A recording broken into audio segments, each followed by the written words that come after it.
अपार और अनंत खुशी छुपी है मौन की गहराई में। इसीलिए मौन की गहराई से परमानंद कैसे प्राप्त करें, इस विषय पर आज एक रहस्यमयी बौद्ध भिक्षु की कहानी हम आपको सुनाएंगे। तो चलिए कहानी की शुरुआत करते हैं। दोस्तों, बहुत समय पहले की बात है। एक नगरी में एक गुरुवर जंगलों के बीच अपनी कुटिया बनाकर रहा करते थे। आसपास बहुत ही अच्छा वातावरण था, शांत वातावरण था। वहां जो कोई भी जाता था वह अपना दुख भूल जाता था। उस वातावरण की शांति में मन को एक असीम शांति प्राप्त होती थी, जिससे जो भी कोई वहां अपने दुख लेकर जाता वह उसे भूल जाया करता। एक दिन वह गुरु अपने कुछ शिष्यों को उपदेश दे रहे थे। वह कह रहे थे, हमें अत्यधिक कम बोलना चाहिए। हमारे पास 2 कान और 1 मुंह है। इसका अर्थ यह है कि हम जितना बोलते हैं उसका 2 गुना हमें सुनना चाहिए। और यही प्रकृति भी चाहती है, इसलिए उसने हमें इस रूप में ढाला है। इसलिए इस प्रकृति ने हमें 2 कान और 1 मुंह दिया है। तुमने देखा होगा कि इस प्रकृति में जिस भी पदार्थ की संख्या अत्यधिक है, उस पदार्थ की कीमत उतनी ही कम है, और जो पदार्थ बहुत कम है उसकी कीमत उतनी ही ज्यादा है। और यही नियम हमारी जीभा पर भी लागू होता है। हम जितना कम बोलेंगे, लोग हमारी बातों को उतना ही गहराई से समझेंगे, हमें उतनी ही गंभीरता से लेंगे। वह हमारी बात सुनेंगे, समझेंगे और हमारी इज्जत भी करेंगे। उन गुरु की यह बात सुनकर उन सभी शिष्यों में से एक शिष्य खड़ा हुआ और उसने उन गुरु से कहा है, गुरुवर, आपकी बातों को बीच में काटने के लिए क्षमा चाहता हूं, लेकिन मेरा एक प्रश्न है, क्या मैं आपसे पूछ सकता हूं? इस पर वह गुरुवर कहते हैं, अवश्य पूछो, तुम क्या पूछना चाहते हो? तभी शिष्य कहता है गुरुवर, यदि हम कम बोलेंगे तो हमारी बात सामने वाला किस तरह से समझ पाएगा? इस पर वह गुरुवर कहते हैं, तुम क्या कहना चाहते हो? तभी वह शिष्य उन गुरुवर से कहता है, गुरुवर, मान लीजिए कि मुझे किसी को उपदेश देना है और मैं उस उपदेश को थोड़ा ही बताता हूं, अर्थात कम बोलता हूं, तो भला वह उपदेश उन लोगों को किस तरह से समझ में आएगा?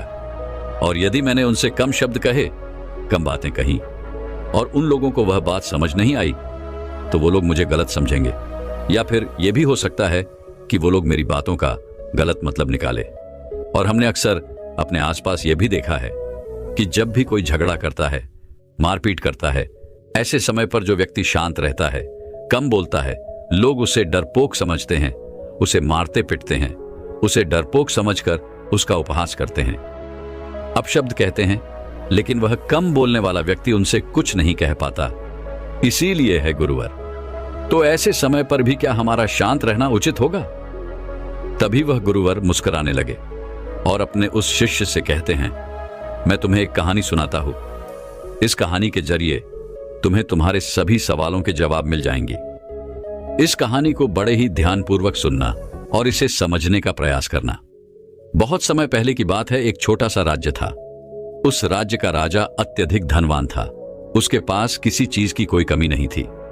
उसका परिवार, उसका राज्य बहुत फला फूला हुआ था।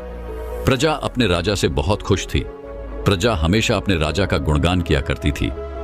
एक दिन वह राजा भरे राज्य दरबार में यह ऐलान करता है कि जो भी व्यक्ति मेरे मन की बात मुझे साफ और स्पष्ट तौर पर बता देगा, मैं उसे 100 सोने के सिक्के इनाम में दूंगा। राजा ने जो यह ऐलान किया था, यह बात पूरे राज्य में फैल गई। राज्य के हर कोने से बड़े बड़े विद्वान, बड़े बड़े साधु, बड़े बड़े पंडित, बड़े बड़े ज्ञानी सभी राज दरबार में उपस्थित होने लगे। कोई कहता कि है राजन, आप बहुत धनी हैं, तो कोई कहता आप बहुत विद्वान हैं। कोई उनकी राज्य की प्रशंसा करता, तो कोई उनकी वीरता की गुण गाता। कोई उनकी प्रजा के बारे में कहता, तो कोई उनकी ज्ञान की बातें करता। लेकिन सभी की बातें सुनकर राजा केवल एक ही बात कहता था, नहीं, इनमें से कोई भी बात मेरे मन में नहीं है। इनमें से कोई भी बात मेरे दिल की है ही नहीं। सभी ने बहुत प्रयत्न किए, सभी ने बहुत अच्छी अच्छी बातें उस राजा को बताई, लेकिन राजा हर बार केवल एक ही बात कहता था कि जो भी बातें आप लोगों ने कही हैं, ऐसी कोई भी बात मेरे मन में है ही नहीं। यह बात सुनकर वहां पर उपस्थित सभी लोग बहुत निराश हो चुके थे। किसी को कुछ समझ नहीं आ रहा था कि आखिर राजा के मन में क्या चल रहा है। राजा किस बात से प्रसन्न होंगे और कैसे उन्हें वह 100 सोने के सिक्के प्राप्त होंगे। जहां एक तरफ राज दरबार में बड़े बड़े विद्वान, पंडित, साधु उपस्थित थे, वहीं दूसरी तरफ उसी नगर में एक गरीब ब्राह्मण भी रहता था। एक दिन उसकी पत्नी उस ब्राह्मण से कहती है, आप यहां बैठे बैठे क्या कर रहे हो? राज दरबार में जाओ। राजा ने ऐलान किया है कि जो भी उनके मन की बात उन्हें बताएगा, उन्हें वह 100 सोने के सिक्के इनाम में देंगे। यह आवाज सुनने के बाद से बड़े बड़े विद्वान, बड़े बड़े पंडित, बड़े बड़े साधु और बड़े बड़े ज्ञानी राजा के दरबार में उपस्थित हैं और उन्हें तरह तरह की बातें बता रहे हैं।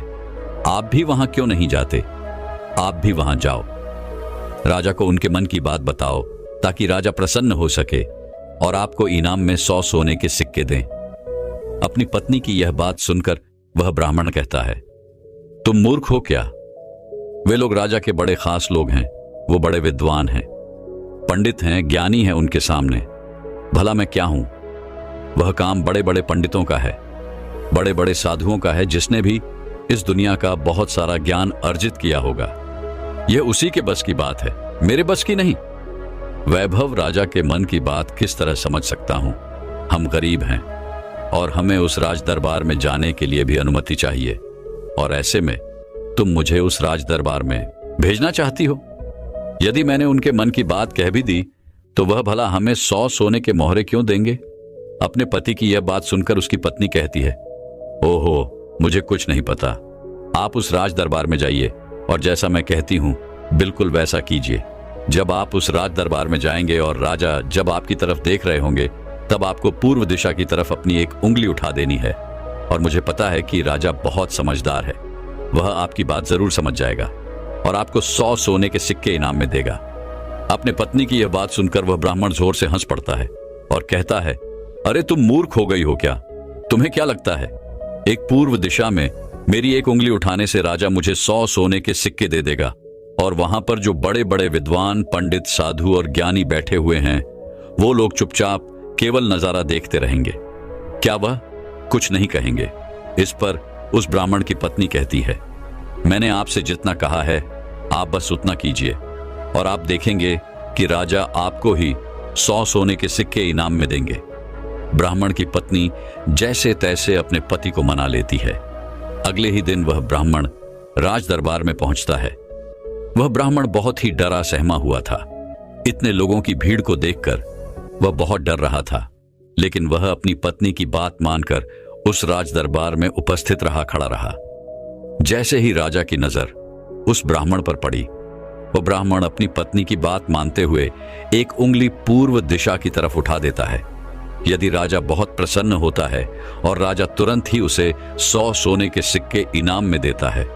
ये सब देख वहां पर उपस्थित बड़े बड़े विद्वान, पंडित, साधु और ज्ञानी सभी लोग आश्चर्यचकित रह गए कि आखिर ऐसा इसने क्या कह दिया जो राजा को बहुत अच्छा लगा। हर कोई यह सोचकर हैरान था कि इस ब्राह्मण ने तो केवल एक उंगली ही उठाई थी और इसे 100 सोने के सिक्के मिल भी गए। यह सब देखकर वहां पर उपस्थित हर कोई अचरज में था और वह ब्राह्मण अपने 100 सोने के सिक्के लेकर अपने घर लौट गया और खुशी खुशी वह 100 सोने के सिक्के अपनी बीवी के हाथ में रख देता है और कहता है, राजा ने मुझे ये 100 सोने के सिक्के इनाम में दिए हैं और जैसा कि तुमने कहा था, मैंने पूर्व दिशा की तरफ केवल एक उंगली ही उठाई थी, लेकिन मैं अब तक यह समझ नहीं पाया कि इसका अर्थ क्या हुआ। उस राजा को मेरी इस एक उंगली से क्या समझ में आया? उस ब्राह्मण की पत्नी उस ब्राह्मण से कहती है, यह सब जाने दो, आपको यह बात बताकर कोई मतलब नहीं। आप बैठ जाओ और कल फिर आपको उसी राज दरबार में फिर जाना है।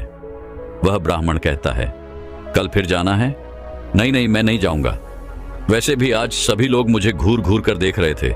न बाबा न मैं नहीं जाऊंगा। लेकिन जैसे तैसे उसकी पत्नी उसे समझा लेती है। अगले दिन ब्राह्मण एक बार फिर तैयार होता है और अपनी पत्नी से पूछता है, अच्छा बताओ आज मुझे क्या करना है? तभी उस ब्राह्मण की पत्नी कहती है, आज आपको पश्चिम दिशा की तरफ अपनी एक उंगली उठानी है। वह अपनी पत्नी की बात मानकर फिर से एक बार राज दरबार पहुंच जाता है। जैसे ही राजा की नजर उस पर पहुंचती है, वह ब्राह्मण अपनी एक उंगली पश्चिम दिशा की ओर उठा देता है। यह देख राजा एक बार फिर प्रसन्न हो जाता है। वह राजा उन्हें 100 सोने के सिक्के फिर से इनाम दे देता है। यह सब देखकर वहां पर उपस्थित हर कोई बड़ा हैरान थे। हर कोई अचरज में था कि आखिर ये सब हो क्या रहा है? हम यहाँ पर अच्छी अच्छी बातें बता रहे हैं, राजा को तरह तरह का ज्ञान दे रहे हैं, लेकिन राजा उससे प्रसन्न नहीं हो रहे। और यह ब्राह्मण है कि केवल एक उंगली उठाता है और राजा उसकी बातों से खुश हो जाते हैं, उसे 100 सोने के सिक्के ही इनाम में दे देते हैं। और तो और ये कुछ बोलता भी नहीं, चुपचाप आता है, उंगली उठाता है, इनाम लेता है और चला जाता है।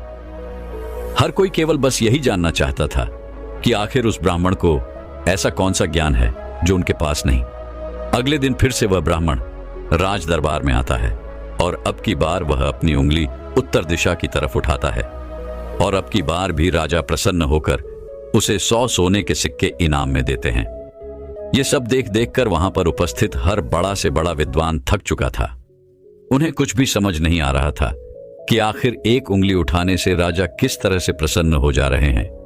यह बात देखकर हर किसी ने यह तय किया कि अब यदि उंगली उठाने से ही उन्हें इनाम मिल सकता है तो वह राजा के सामने बड़ी बड़ी बातें क्यों करें, बड़ा बड़ा ज्ञान राजा को क्यों बताएं।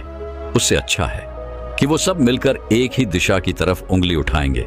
सभी ने मिलकर यह तय कर लिया था।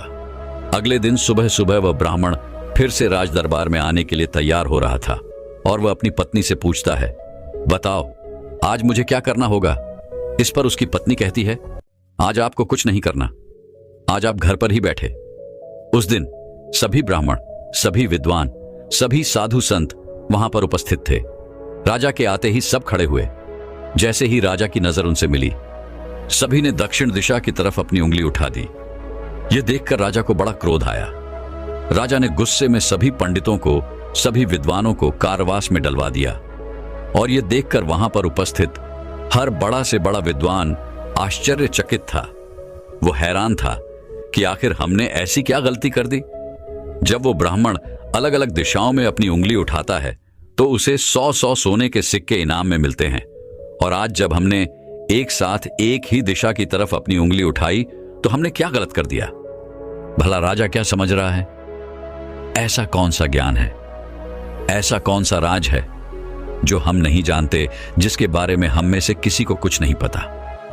यह उंगली करने वाला कौन सा नया ज्ञान है जो हमने आज तक नहीं सीखा, जिसके बारे में हम में से किसी को आज तक कुछ नहीं पता? जब उन विद्वानों की पत्नियों को यह पता चला कि राजा ने उन्हें कारावास में डाल दिया है, तब उनकी पत्नी राजा के पास विनती करने आई कि वे उन्हें छोड़ दें। उनसे गलती हो गई, लेकिन राजा ने किसी की एक न सुनी।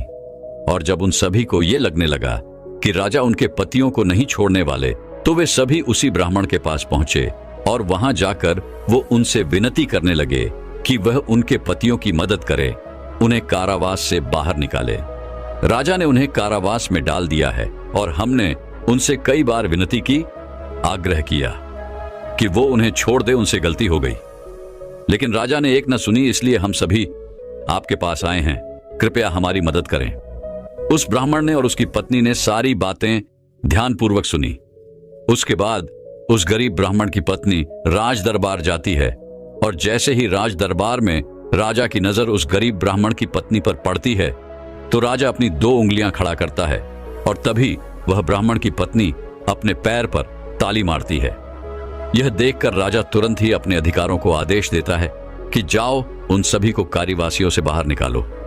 यह सब देखकर वहां पर जो उपस्थित पंडित थे, उनकी हैरानी का कोई ठिकाना नहीं रह गया था। उन्हें यह समझ ही नहीं आ रहा था, क्या आखिर यह कौन सी विद्या है, यह कौन सा ज्ञान है? कभी वह ब्राह्मण एक उंगली खड़ी करता है, कभी राजा 2 उंगलियां खड़ी करता है, और कभी यह ब्राह्मण की पत्नी अपने टांगों पर ताली पीटती है। आखिर यह सब चल क्या रहा है? आखिर यह सब हो क्या रहा है? सभी मिलकर यह तय करते हैं कि इसका जवाब तो हमें वह गरीब ब्राह्मण ही देगा। इसलिए सभी मिलकर उस गरीब ब्राह्मण के घर पहुंचते हैं, और उन सभी पंडितों में से एक पंडित उन गरीब ब्राह्मण से कहता है, आप ही हमें बताइए, यह कौन सी विद्या है जो हम नहीं जानते? आपको भला राजा ने इतनी बार इनाम क्यों दिया? और जब हमने एक दिशा में उंगली उठाई तो हमें कारावास में डाल दिया, और जब हमारी पत्नियां हमें छुड़ाने आई, उन्होंने राजा से विनती की, राजा से आग्रह किया कि वह हमें छोड़ दें, लेकिन राजा ने उनकी एक ना सुनी। और जब आपकी पत्नी उसी राज दरबार में आती है तो उनके केवल एक आदेश पर, उनके केवल एक इशारे पर राजा हमें कारावास से छोड़ देता है। आखिर यह सब हो क्या रहा है? आखिर आपने यह सब कैसे किया? क्या आप हमें भी यह ज्ञान दे सकते हैं? क्या आप हमें भी यह विद्या सिखा सकते हैं? उन सभी की यह बात सुनकर तो ब्राह्मण उन सभी से कहता है, इसमें मैंने कुछ नहीं किया है। यह सब तो मेरी पत्नी का किया धरा है। यह सब ज्ञान तो उसने ही मुझे दिया है और उसने जैसा मुझसे कहा मैं वैसा करता चला गया। तभी वो ब्राह्मण की पत्नी उन पंडितों से कहती है, मैंने पहले दिन अपने पति को कहा था कि वह पूर्व दिशा की ओर अपनी एक उंगली उठाए और उन्होंने बिल्कुल वैसा ही किया, क्योंकि राजा का पूरा राज्य पूर्व दिशा में फैला हुआ है और पूर्व दिशा में उनका यह राज्य अटल रहे, अटल रहे। कुछ यही बात राजा के मन में भी चल रही थी, जो राजा के दिल की बात थी। इसीलिए राजा प्रसन्न हुआ और राजा ने मेरे पति को 100 सोने के सिक्के दिए। दूसरे दिन जब मेरे पति आए तो मैंने उन्हें कहा कि तुम आज के दिन पश्चिम दिशा की तरफ अपनी एक उंगली उठाना, जिसका अर्थ यह था कि आपका राज्य सूरज के उगने से ढलने तक के बीच में आप ही का राज्य रहेगा। यह बात राजा समझ चुके थे, क्योंकि राजा बहुत ज्ञानी है। इसी कारण राजा ने फिर से प्रसन्न होकर मेरे पति को 100 सोने के सिक्के दिए। तीसरे दिन मैंने अपने पति को यह कहा था कि वह उत्तर दिशा की ओर अपनी उंगली उठाए और इन्होंने राज दराबाद में बिल्कुल वैसा ही किया। उत्तर दिशा की तरफ उंगली उठाने का अर्थ यह था कि जिस प्रकार इस राज्य के जो पहले राजा थे उनका राज्य अटल था, ठीक उसी प्रकार आपका राज्य भी अटल रहेगा। और यह बात भी राजा के मन की ही थी, जिस कारण राजा ने प्रसन्न होकर उन्हें 100 सोने के सिक्के इनाम दिए। लेकिन चौथे दिन जब मेरे पति तैयार होकर राज दरबार के लिए निकल रहे थे, तब मैंने इन्हें मना कर दिया। मैंने इन्हें घर पर ही बिठा दिया, क्योंकि मैं जानती थी अब आगे हमें कोई भी सोने के सिक्के नहीं मिलने वाले। उनके मन की जो भी बातें थीं वो हमने पहले ही कर दी थी। लेकिन उसी वक्त आप लोगों की मूर्खता के कारण आप सभी ने दक्षिण दिशा की तरफ उंगली उठा दी और इधर तो राजा रावण का राज्य चला गया। उसे मार दिया गया था, इसलिए राजा ने इसे एक गलत निर्देश समझा, एक गलत संदेश माना और आप सभी को कारावास में डाल दिया। तभी उन सभी पंडितों में से एक पंडित यह कहता है कि यह सब तो ठीक है, लेकिन आपने हमें बाहर कैसे निकाला, जबकि राजा ने तो हमें बाहर निकाले से मना कर दिया था। तभी वह ब्राह्मण की पत्नी कहती है, जब मैं अपने हाथों में चारा लेकर राज दरबार पहुंची तो राजा ने 2 उंगली खड़े कर दी और मैं उनका संदेश समझ चुकी थी। इसलिए मैंने अपने हाथों से अपने पैरों पर काली पीटी, जिसका अर्थ यह था कि यह तो केवल जानवरों की जैसे हैं, ये तो केवल खाने वाले हैं। राजा का अर्थ यह था कि जानवर 2 प्रकार के होते हैं, सिंह वाले और बिना सिंह वाले, और मेरे ताली पीटने का अर्थ यह था ये तो बिना सिंह वाले हैं और इनसे आपको कोई नुकसान नहीं, ये तो केवल खाने वाले जानवरों में से हैं, ये आपको कभी भी नुकसान नहीं पहुंचा सकते।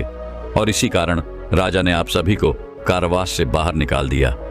इतना कहकर उन गुरु ने अपनी यह कहानी यहीं पर समाप्त कर दी और आगे वह अपने शिष्यों को उपदेश देते हुए कहते हैं कि हम कम से कम शब्दों में भी किसी को बड़ा से बड़ा ज्ञान दे सकते हैं।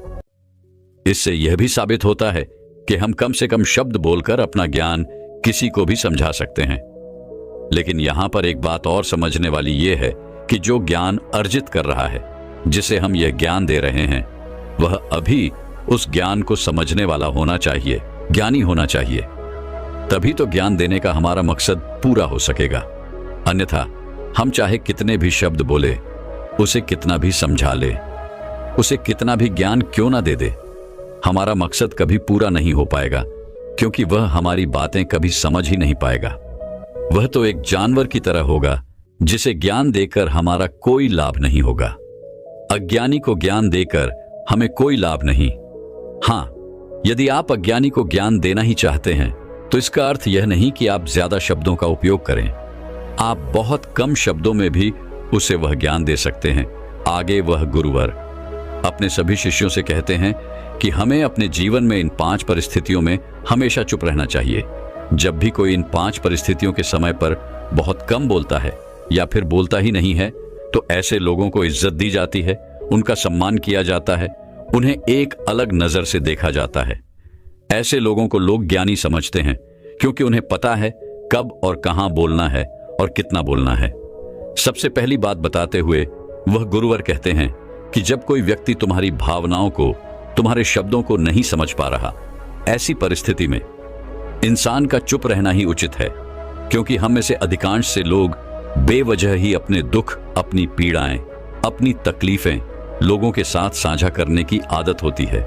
लेकिन वो यह नहीं जानते कि जिन्हें वो अपनी तकलीफें साझा कर रहे हैं, उन्हें आपकी तकलीफों से कोई मतलब नहीं। वह तो आपकी तकलीफों का फायदा उठाना चाहते हैं। वह तो आपकी तकलीफों को सुनकर मन ही मन में खुश हो रहे हैं, क्योंकि उन्हें अब यह पता चल चुका है कि जितना कुछ वो आपको समझते थे, जितना सुखी वो आपको समझते थे, आप अंदर से उतने सुखी हैं नहीं। आपका सुख चैन लुट चुका है और यह जानकर उन्हें बहुत प्रसन्नता होती है। वह बहुत खुश होते हैं और ऐसे समय पर वह आपका साथ भी छोड़ देते हैं, क्योंकि कोई भी एक दुखी व्यक्ति के साथ रहना पसंद नहीं करता। इसलिए जब भी ऐसी कोई परिस्थिति आए, जब आपको लगे कि मुझे अपनी भावनाओं को, अपने शब्दों को किसी के साथ साझा करना चाहिए, तो ऐसे समय पर आप अपने कुछ करीबी खास परिवार के सदस्य हो या फिर कुछ ऐसे खास मित्रों से अपनी बात साझा कर सकते हैं जिन पर आपको पूरा यकीन हो। और अन्यथा यदि आप किसी और के साथ अपने मन की यह बातें साझा करेंगे तो वो लोग आपको बेवकूफ़ी समझेंगे और ऐसे समय पर आप केवल मजाक के पात्र ही बनेंगे। दूसरी जगह जहां पर हमें चुप रहना चाहिए, जब हमें किसी विशेष मौके के बारे में अधूरी जानकारी हो, किसी विशेष घटना के बारे में जब हम नहीं जानते, जब हमें अधूरा ज्ञान हो, तो ऐसे मौके पर हमेशा चुप रहना चाहिए। हम में से अधिकांश लोगों को यह शौक होता है कि वे अपने ज्ञान का प्रदर्शन करें, लेकिन अधिकांश लोगों को आपने देखा होगा कि उन्हें उस विषय के बारे में अधूरा ज्ञान होता है, जिस कारण वह हर समय लोगों के बीच मजाक का पात्र बनते हैं। लोग उनकी खिल्ली उड़ाते हैं, उनका मजाक बनाते हैं, और ऐसे व्यक्तियों को लोग कभी गंभीरता से नहीं सुनते, उन्हें कभी गंभीरता से नहीं लेते। जो भी बातें हमने इधर उधर से सुनी हैं, जिनका हमें ज्ञान नहीं है, उन बातों को लेकर हमें कभी भी दूसरों को नहीं समझाना चाहिए, ना ही अपनी बातों को दूसरों से मनवाना चाहिए। आगे गुरुवर अपने शिष्यों को तीसरी बात बताते हुए कहते हैं, जब कोई इंसान किसी दूसरे व्यक्ति की बुराई कर रहा हो तो ऐसे समय पर तुम्हें चुप रहना चाहिए, क्योंकि ऐसा व्यक्ति कभी किसी का नहीं होता। तुम जिस नकारात्मक बातों का हिस्सा बनने जा रहे हो, वह नकारात्मक बातें तुम्हारे मन में प्रवेश करती चली जाएंगी और धीरे धीरे यह नकारात्मक बातें तुम पर हावी होने लगेंगी और फिर तुम भी उसी की तरह नकारात्मक बातें सुनने लगोगे, सोचने लगोगे और करने लगोगे। इसीलिए कभी भी इन चीजों का हिस्सा ना बने, क्योंकि जो व्यक्ति तुम्हारे सामने किसी तीसरे व्यक्ति की बुराई कर रहा है, ऐसा जरूरी नहीं कि वो तुम्हारी बुराई उस तीसरे व्यक्ति के सामने ना कर रहा हो। ऐसे व्यक्ति कभी किसी के नहीं होते, वह पीठ पीछे एक दूसरे की बुराई करते ही रहते हैं। इसलिए जब भी कोई व्यक्ति तुम्हारे सामने किसी तीसरे व्यक्ति की बुराई कर रहा हो, तो तुम्हें उसकी बातें केवल ध्यानपूर्वक सुननी है, लेकिन उस पर कोई भी प्रतिक्रिया नहीं देनी। आगे वह गुरुवर अपने शिष्यों को अगली बात बताते हुए कहते हैं, जब कोई व्यक्ति तुम पर गुस्सा कर रहा हो, तुम पर चिल्ला रहा हो, तुम्हारा अपमान कर रहा हो, तुम्हें अपशब्द कह रहा हो, ऐसे वक्त पर तुम्हें शांत रहना चाहिए, चुप रहना चाहिए, क्योंकि तुम्हारे मौन से बड़ा और कोई हथियार नहीं। तुम चुप रहकर उसके सभी सवालों का जवाब उसे दे सकते हो, और तो और तुम चुप रहकर उसके गुस्से को शांत करने में उसकी मदद भी कर सकते हो, और ऐसा करने से तुम इस परिस्थिति को और बिगड़ने से बचा सकते हो। और देखना, जब गुस्सा करने वाला व्यक्ति शांत होगा, जब उसका गुस्सा शांत हो जाएगा, तो उसे अपनी गलती का एहसास भी होगा और वह तुमसे माफी भी मांगेगा। इसलिए तुम्हें ऐसे जगहों पर चुप रहना चाहिए, किंतु तुम्हें हर जगह पर चुप भी नहीं रहना चाहिए। जब तुम्हें लगे कि कोई व्यक्ति गलत कर रहा हो, तो उसका विरोध कर शांत मत रखो, क्योंकि यदि तुम ऐसी परिस्थिति में चुप रहोगे तो वह तुम्हें कमजोर समझेगा, तुम्हें डरपोक समझेगा और तुम्हारे इस कमजोरी का फायदा भी उठाएगा। गुस्से का ये जो तरीका है, ये केवल अपनों के साथ ही अच्छा है, जैसे तुम्हारा परिवार, सगे संबंधी, तुम्हारे खास मित्र, लेकिन हर इंसान के सामने तुम्हें ऐसे नहीं रहना। यदि तुम्हारे साथ कोई गलत कर रहा हो तो इसका जवाब तुम्हें उसे अवश्य देना चाहिए। आगे वह गुरुवर अपने शिष्यों को पांचवी बात बताते हुए कहते हैं कि जब कोई व्यक्ति अपने मन की बात, कोई घटना या कोई दुख भरी बातें तुम्हारे साथ साझा कर रहा हो, तो ऐसी स्थिति में हमें चुप रहकर ध्यानपूर्वक उसकी सारी बातें सुननी चाहिए। आपने तो देखा ही होगा, जब हम अपनी परेशानी किसी के साथ साझा कर रहे होते हैं, उसी वक्त हमारा कोई ऐसा मित्र या फिर कोई ऐसा सगा संबंधी अवश्य होता है जो हमारी बात पूरी करने से पहले हमें समाधान देना शुरू कर देता है। और जब कोई ऐसा करता है तो हमारे मन में क्रोध उत्पन्न होता है। हम उस व्यक्ति से बात तक करना पसंद नहीं करते, जबकि ऐसी परिस्थिति में हमें शांत रहना चाहिए, क्योंकि सामने वाला हमसे यही उम्मीद करता है। हम शांत रहकर उसकी सारी बातें ध्यानपूर्वक सुने, जिससे जब वह अपनी बात पूरी करे तो उसे शांति का अनुभव हो। और जब हम ऐसा करते हैं तो उसके मन में हमारे लिए और भी इज्जत बढ़ जाती है। वह यह जान पाता है कि कोई तो है जो हमारी बातें सुनता है, हमें समझता है, जिससे वह तुम्हारी और भी इज्जत करता है, वह तुम्हारा और भी सम्मान करने लगता है। इसलिए ऐसी परिस्थितियों में हमें चुप रहना चाहिए। इतना कहकर वह गुरुवर आगे कहते हैं कि इन 5 स्थितियों को हमेशा याद रखना, और यहां पर इंसान को हमेशा कम ही बोलना चाहिए, क्योंकि इंसान एक दुकान की तरह है और दुकान का ताला है हमारी जीभा। और जब इस ताले से हमारी दुकान खुलती है, अर्थात हमारे अंदर की बातें जब बाहर आती हैं, तभी पता चलता है कि यह इंसान अंदर से कोयले का है या फिर सोने का। इसीलिए कम बोलें, लेकिन अपने शब्दों की कीमत बढ़ा दें। और यह तभी होगा जब आप हर परिस्थितियों में सोच समझकर बोलेंगे, कम बोलेंगे और उचित बोलेंगे। तो चलिए दर्शकों, अब हर व्यक्ति का कर्म कैसे वापस लौट के आता है, इस विषय पर एक अद्भुत अगली कहानी की शुरुआत करते हैं। दोस्तों, कहा जाता है कि कर्म किसी मनुष्य का मोहताज नहीं होता, बल्कि हम मनुष्य कर्मों के मोहताज अवश्य होते हैं, क्योंकि कर्म सर्वोपरि है, सर्वश्रेष्ठ है। और यदि कोई मनुष्य ये सोचता है कि वो कोई कर्म नहीं करता, तो ये उसकी सबसे बड़ी भूल है, क्योंकि बिना कर्म के कोई भी मनुष्य एक पल के लिए भी जीवित नहीं रह सकता। क्योंकि यह संसार इसी तरह से बनाया गया है, और इस संसार में हर एक मनुष्य अपना कर्म अवश्य करता है, वो चाहे या ना चाहे, लेकिन उसे कर्म तो करने ही पड़ते हैं, और ये जरूरी भी है। और ऐसा कोई जरूरी नहीं है कि हर मनुष्य रोज रोज पूजा पाठ करे, मंदिर जाए, दान दक्षिणा दे, बल्कि जरूरी तो यह है कि वो इंसान कुछ ऐसे कर्म करे कि जहां पर भी वो जाए लोग उसका सम्मान करें, उसका आदर करें। और जो कोई मनुष्य प्रकृति के हर एक नियमों का पालन करता है, वह परमात्मा के करीब होता है। और यदि परमात्मा भी इस संसार में जन्म लेते हैं, तो उन्हें भी इस संसार के नियमों का पालन करना ही पड़ता है। उन्हें अपने जीवन में कर्मों को करना ही पड़ता है। इससे कोई मुक्त नहीं हो सकता, क्योंकि यही इस संसार का नियम है। पर यहां पर कर्म भी 2 प्रकार के होते हैं, अच्छे और बुरे। यदि कोई अच्छा मनुष्य है, जिसकी सोच अच्छी है, सकारात्मक है, जो लोगों के प्रति दया का भाव रखता है, वह मनुष्य हमेशा अच्छे कर्म करता है। वहीं पर जिस मनुष्य के अंदर द्वेष है, घृणा है, लालच है, जो लोगों के प्रति ईर्ष्या रखता है, वह बुरे कर्म करने से पीछे नहीं हटता। हमें अपने जीवन में अच्छे कर्मों को अपनाना चाहिए और बुरे कर्मों का त्याग करना चाहिए, क्योंकि हमारे अच्छे कर्म हमें प्रकृति की दिशा में ले जाते हैं, और वहीं पर बुरे कर्म मनुष्य के पतन की ओर ले जाते हैं। कोई भी व्यक्ति हो, उसके अच्छे और बुरे दोनों ही कर्म उसे इसी संसार में भोगने पड़ते हैं। परमात्मा कभी हमें कोई सजा नहीं देते, बल्कि हम जैसे कर्म करते हैं वैसे ही फल हमें मिलते हैं। यदि कर्म अच्छे होंगे तो उनका फल आपको अवश्य मिलेगा, और यदि कर्म बुरे होंगे तो उसकी सजा भी आप ही को भोगनी पड़ेगी। आपके जीवन में भी कई बार ऐसी घड़ी आई होगी जब आपने असमंजस में कोई फैसला ले लिया होगा, लेकिन वह फैसला प्रकृति के खिलाफ होगा। और आप जब यह फैसला ले लेते हैं तो आप इससे संतुष्ट नहीं रहते। आपके मन में एक तनाव रहता है, एक डर रहता है कि हमने जो फैसला लिया है वह सही है या गलत। इसलिए जरूरी यह है कि आप अपने कर्म को समझें, उस पर विचार करें और फिर उसी के अनुरूप काम करें। इस तरह से आप अपने जीवन को बेहतर दिशा दे सकते हैं। आपका जीवन एक बेहतर दिशा की तरफ आगे बढ़ सकता है। जिस सफलता के पीछे हम लगातार भागते रहते हैं, उनके पीछे भी हमारे कर्म ही है। यदि हम अच्छे और सही कर्म करेंगे तो हमें सफलता भी निश्चित तौर पर मिलेगी, क्योंकि वास्तविकता तो यही है, सफलता आपके कर्मों में है, बल्कि फल में नहीं।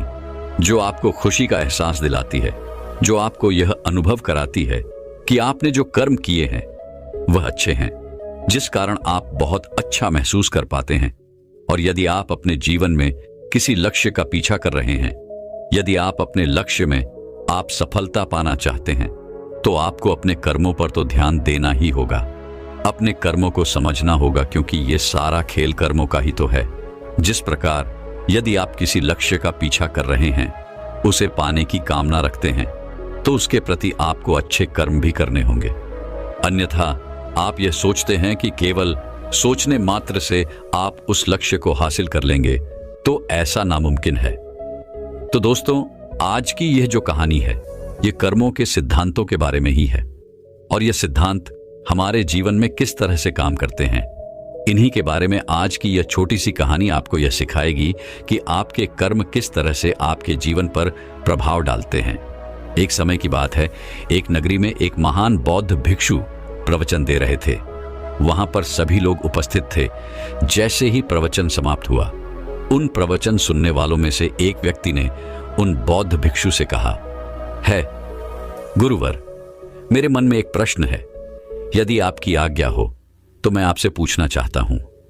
इस पर वह बौद्ध भिक्षु उस व्यक्ति से कहते हैं, हां जरूर पूछिए, आपका क्या प्रश्न है। इस पर वह व्यक्ति उन बौद्ध भिक्षु से कहता है गुरुवर, मैं अपने जीवन में सभी कार्य करता हूं। मैं कभी किसी का बुरा नहीं सोचता, बुरा नहीं करता। फिर भला मेरे साथ बुरा क्यों होता है? मैंने तो किसी का बुरा नहीं किया। मैं हमेशा अच्छे कर्म करने की तलाश में रहता हूं। मैं हमेशा अच्छे कर्म करता हूं। फिर भला मेरे साथ ऐसा क्यों होता है? मुझे हमेशा दुख क्यों झेलना पड़ता है? जब मैं कुछ बुरा करता ही नहीं हूं, तो फिर भला मेरे ऊपर दोष क्यों मार दिया जाता है? क्या आप मुझे यह बता सकते हैं कि मेरे कर्म सही हैं या गलत?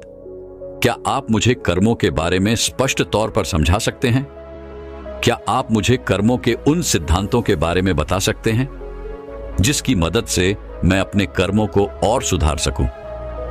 मैं यहां पर यह जानने आया हूं कि मेरे इतने अच्छे कर्म करने के बाद भी मुझे दुख क्यों मिलता है, मुझे हमेशा तकलीफें क्यों उठानी पड़ती हैं। और मैंने तो यह भी देखा है कि जो मनुष्य दूसरे को तकलीफ देता है, दूसरों के प्रति मन में ईर्ष्या रखता है, वह हमेशा खुश रहता है, उसके साथ हमेशा अच्छा होता है।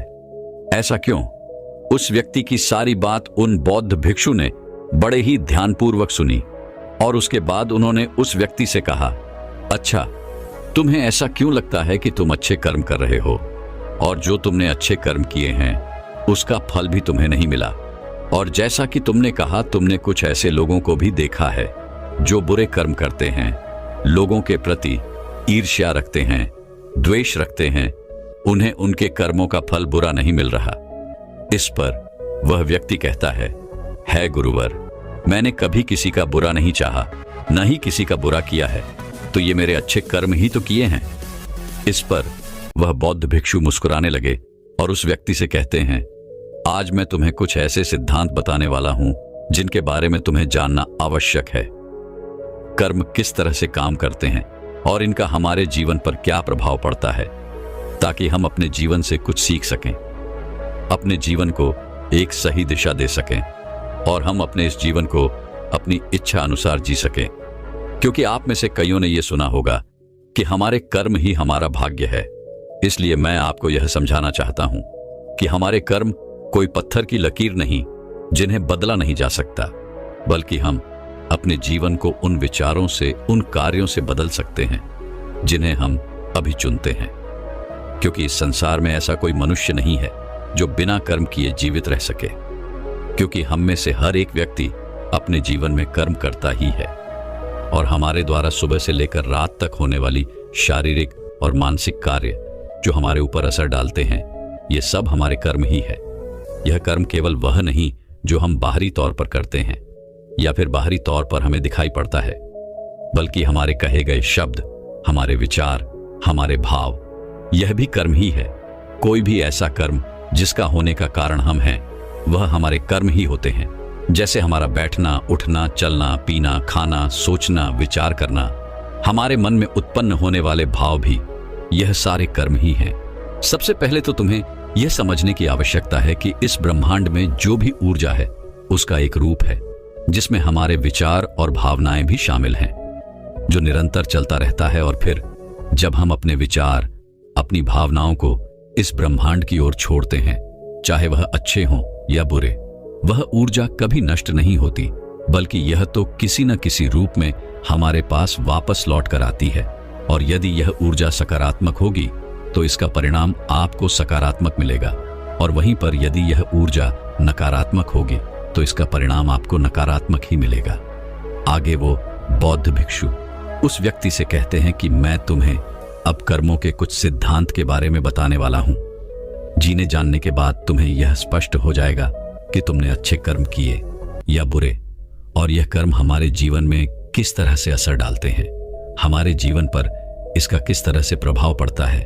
आगे वह बौद्ध भिक्षु उस व्यक्ति से कहते हैं कि कर्मों का पहला सिद्धांत यह कहता है कि हम जो भी विचार या ऊर्जा इस ब्रह्मांड को देते हैं वह हमारे पास अवश्य लौट कर आती है, फिर चाहे वह सकारात्मक हो या नकारात्मक। यदि तुमने अच्छी ऊर्जा ब्रह्मांड की ओर भेजी होगी तो तुम्हारे पास अच्छी ऊर्जा ही लौट कर आएगी। यदि तुमने नकारात्मक ऊर्जा इस ब्रह्मांड की ओर भेजी होगी तो नकारात्मक ऊर्जा ही तुम्हारे पास वापस लौटेगी, क्योंकि यह ब्रह्मांड अच्छे और बुरे का भेद नहीं समझता। अच्छा क्या है, बुरा क्या है, यह नहीं जानता। अच्छा और बुरा इसकी पहचान करना तो हमें आता है, इसलिए हमें अपने मन में अच्छे विचार रखने चाहिए ताकि आपको अच्छे फल मिल सके। वहीं पर अगर आप बुरे विचार रखते हैं तो उसके होने वाले दुष्परिणामों से भी आपको कोई नहीं बचा सकता, उसे आपको भोगना ही पड़ेगा। कर्मों का दूसरा सिद्धांत यह कहता है, हम अपने जीवन में जो कुछ भी पाना चाहते हैं पहले हमें खुद को उस लायक बनाना होगा। जैसे कि अगर हम दूसरे से यह आशा करते हैं कि वह हमारा सम्मान करें, हमारा आदर करें, तो इसके लिए हमें पहले खुद ही दूसरों का आदर और सम्मान करने आना चाहिए। या फिर इसे यूं भी कह सकते हैं कि पहले आपको उस काबिल बनना होगा ताकि वह लोग आपका सम्मान कर सकें, आपका आदर कर सकें। जिस प्रकार यदि आप नियम के बीज बोते हैं तो आपको आम का फल कभी नहीं मिल सकता, ठीक उसी प्रकार जो आप बीज बोएंगे आपको फल भी वैसे ही मिलेंगे। इसलिए सदैव अच्छे कर्म करने के बारे में सोचे, अच्छा कर्म करें और अच्छी वाणी बोले। कर्मों का अगला सिद्धांत ये कहता है कि हमारे जीवन में यदि कोई घटना घटित हो जाती है तो वह घटना अकस्मात हमारे जीवन में नहीं आती, बल्कि यह भी हमारे कर्मों का ही फल होता है। जिस प्रकार यदि आप अपने किसी लक्ष्य को हासिल करना चाहते हैं तो आपको अपने लक्ष्य के प्रति तत्पर होना होगा। अपने लक्ष्य के प्रति जिस कार्य को करना है उसे करते रहना होगा। जो मेहनत, जो लगन उस लक्ष्य को पाने के लिए करनी है वो आपको करते रहनी होगी। उस संघर्ष का सामना भी आपको करना होगा, तब जाकर आप कहीं उस लक्ष्य तक पहुंच सकेंगे। क्योंकि हमारा यह जीवन संघर्षों से भरा हुआ है और हमें यदि कोई अच्छी चीज प्राप्त करनी है तो हमें संघर्ष तो करने ही पड़ेंगे। इसीलिए यदि आप अपने जीवन में किसी लक्ष्य को पाने की इच्छा रखते हैं तो अपने जीवन में चमत्कार पर भरोसा करना छोड़ दें और अपनी मेहनत, अपनी काबिलियत पर यकीन करना सीखें। कर्मों का अगला सिद्धांत यह कहता है, आपको सच को स्वीकार करना आना चाहिए। यदि आप उस सच से भागते रहेंगे तो आप कभी भी उस सच को बदलने का प्रयास नहीं करेंगे और ना ही आप उसे कभी बदल पाएंगे। मान लीजिए कि आपको सुबह देरी से उठने की आदत है और यदि आप इस सच को स्वीकार नहीं कर सकते तो आप कभी भी इसे बदल नहीं सकते। वहीं पर अगर आप इसे स्वीकार करते हैं और इसे बदलने की मन में ठान लेते हैं तो आप इसे अवश्य ही बदल कर रहेंगे। इसलिए अपने जीवन में अपने आप से कभी झूठ मत कहिए। आपके जीवन में जो भी कड़वी सच्चाइयां हैं उसे स्वीकार कीजिए, तभी आप उनका सामना कर सकेंगे, उन्हें बदल सकेंगे। इसलिए हमें सच को स्वीकार करते हुए आगे बढ़ना चाहिए। इसके अलावा हमारे पास और कोई उपाय नहीं है। यदि आगे बढ़ते हुए आपसे कोई गलतियां भी हो जाएं, तो इसे स्वीकार कीजिए और उसे सुधारने की कोशिश कीजिए, क्योंकि ऐसे लोग ही अपने जीवन में हर उस ऊंचाइयों को हासिल कर पाते हैं जिनकी वो कामना रखते हैं। कर्मों का अगला सिद्धांत ये कहता है कि अपने जीवन में निरंतर प्रयास करते रहिए, क्योंकि निरंतर प्रयास करते रहना ही वह मार्ग है जिससे हम सफलता को हासिल कर सकते हैं। और यह तभी संभव है जब समय के साथ खुद को बदलने के लिए आप तैयार हो, क्योंकि बदलाव ही इस सृष्टि का नियम है और यह बदलाव किसी और से नहीं बल्कि आपसे शुरू होता है। आपके भीतर से शुरू होता है। यदि आप अन्य लोगों को बाहर की परिस्थितियों को बदलने की कोशिश करते हैं तो यह करना व्यर्थ होगा, क्योंकि आप अपना समय इस पर नष्ट कर रहे हैं। उसकी जगह पर यदि आप अपने ऊपर ध्यान दें, अपने अंदर ध्यान दें, तो आप उसे अवश्य बदल सकते हैं और अपने समय का सही इस्तेमाल करके आप अपने लक्ष्य तक अवश्य पहुंच सकते हैं। मान लीजिए कि आप कोई ऐसा कार्य करने जा रहे हैं जिसके लिए आपको कड़ी मेहनत करनी होगी, लेकिन आप यह सोच रहे हैं कि कोई आएगा और आपकी इस मेहनत में मदद करेगा, तो ऐसा करना व्यर्थ होगा। बल्कि इसके लिए तो आपको यह करना चाहिए कि यदि आपको उस काम के बारे में कोई भी खास जानकारी नहीं है तो पहले आप उसके लिए जानकारी प्राप्त करें, उसके बारे में सीखें, समझें और फिर उस कार्य को शुरू कर दें। यदि आप समय के साथ अपने अंदर बदलाव करते जाएंगे और निरंतर अपने कार्य पर काम करते जाएंगे तो आप अवश्य ही सफलता को हासिल कर सकेंगे। वह बौद्ध भिक्षु अगला सिद्धांत बताते हुए कहते हैं, आज आपके जीवन में जो कुछ भी आपके पास है, आप चाहे जहां कहीं भी हो, आपके जीवन में जो भी मुसीबतें हैं, जो भी सफलताएं आपने प्राप्त की हैं, ये सब आप ही के कर्मों का फल है। इन सब के लिए आप ही जिम्मेदार हो, क्योंकि आपने ही अपने भूतकाल में कुछ ऐसे फैसले लिए थे जिसका परिणाम या तो आपको बहुत अच्छा मिल रहा है या तो बहुत बुरा। लेकिन हमें इनसे मुंह नहीं मोड़ना चाहिए, बल्कि हमें इन्हें स्वीकार करना चाहिए, इनकी जिम्मेदारी लेनी चाहिए। अगर हम ऐसा नहीं करते और किसी अन्य व्यक्ति या फिर किसी परिस्थिति को हम इसका दोष मढ़ते हैं, जिम्मेदार मानते हैं, तो ये करना बिल्कुल सही नहीं होगा, क्योंकि ये हमें आने वाली और भी बड़ी मुसीबतों में फंसा सकता है और फिर हम कभी भी इस समस्या का समाधान नहीं कर पाएंगे। क्योंकि हम में से अधिकांशतः लोगों की यह आदत होती है कि जब हम कोई अच्छा कार्य करते हैं और जब उस कार्य के लिए हमें शाबाशी मिलती है तो हम वहां पहुंच जाते हैं, लेकिन वहीं पर जब हमने कोई बुरा कार्य किया होता है तो हम इसका दोष किसी और के सर मढ़ देते हैं, जबकि हमें ऐसा नहीं करना चाहिए। हमें इसकी जिम्मेदारी खुद उठानी चाहिए। हमारे इस कार्य से जो भी समस्याएं उत्पन्न हुई हैं उसका समाधान हमें खुद ही करना चाहिए। वह बौद्ध भिक्षु अगला सिद्धांत बताते हुए कहते हैं कि आज हमारा जो जीवन है, इसमें जुड़ा हुआ हमारा वर्तमान, हमारा भविष्य और हमारा आज है, और ये सब कुछ हमसे जुड़ा हुआ है। जैसे कि यदि आपने अपनी अतीत में कोई ऐसी चीज सीखी थी जो आज आपके काम आ रही है, तो हो सकता है कि आप आज भी कुछ ऐसा सीख रहे हो जो आपका आने वाला भविष्य बना सकती है। इसलिए हमें सीखने से कभी पीछे नहीं हटना चाहिए। हमें अपने जीवन में लगातार सीखते रहना चाहिए, क्योंकि ये हमारे जीवन में कभी भी काम आ सकता है। इसलिए कभी भी इससे पीछे नहीं हटना चाहिए। ये सब हमसे जुड़ा हुआ है। हमारा वर्तमान, अतीत और भविष्य सब एक साथ जुड़े हुए हैं। कर्मों का अगला सिद्धांत ये कहता है कि हमें यदि किसी लक्ष्य को पाना है तो हमें केवल एक चीज पर अपना ध्यान केंद्रित करना चाहिए, न कि कई सारी चीजों पर। जब हम एक साथ बहुत सारी चीजों पर अपना ध्यान केंद्रित करने लग जाते हैं तो हमारे सीखने की गति धीमी हो जाती है और हम फिर किसी भी चीज को सीख नहीं पाते, जो हमारे जीवन में निराशा और नकारात्मकता का कारण बन जाता है। यदि मान लीजिए कि आप एक अध्यापक बनना चाहते हैं, तो अध्यापक बनने के लिए आपको अपना पूरा ध्यान केवल अध्यापिका की पढ़ाई पर लगाना चाहिए, न कि बहुत सारी अन्य चीजों पर। यदि आप पूर्ण रूप से केवल अध्यापिका की पढ़ाई पर ध्यान देते हैं तो आप अवश्य ही अध्यापक बन जाएंगे। और यदि आप उस समय पर अन्य सारी चीजों पर ध्यान देते हैं तो आपका ध्यान भटक जाएगा। ना तो आप अच्छी तरह से पढ़ाई कर सकेंगे और ना ही अपने लक्ष्य को प्राप्त कर सकेंगे, जिस कारण आपके जीवन में केवल निराशा और नकारात्मकता ही बचेगी और फिर आप कभी भी अपने लक्ष्य तक नहीं पहुंच सकोगे। कर्मों का अगला सिद्धांत ये कहता है कि जीवन में खुश रहो। अतीत के लिए पछताना बंद कर दो, भविष्य के लिए सोचना बंद कर दो और आज से और अभी से आप अपने वर्तमान पर ध्यान दो, क्योंकि अतीत तो बीत चुका है, उसे बदला नहीं जा सकता। और भविष्य की चिंता में रहने से हमारा आज खराब हो जाता है। हम अपने आज पर ध्यान नहीं दे पाते। और यदि आपको अपने भविष्य में कुछ हासिल करना ही है, किसी लक्ष्य को पाना ही है, तो उसके लिए आपको आज ही मेहनत करनी होगी।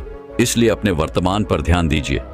यदि आप आज मेहनत नहीं करते हैं, आज वो चीजें नहीं सीखते हैं, तो आप अपने भविष्य में उन चीजों तक कभी नहीं पहुंच सकेंगे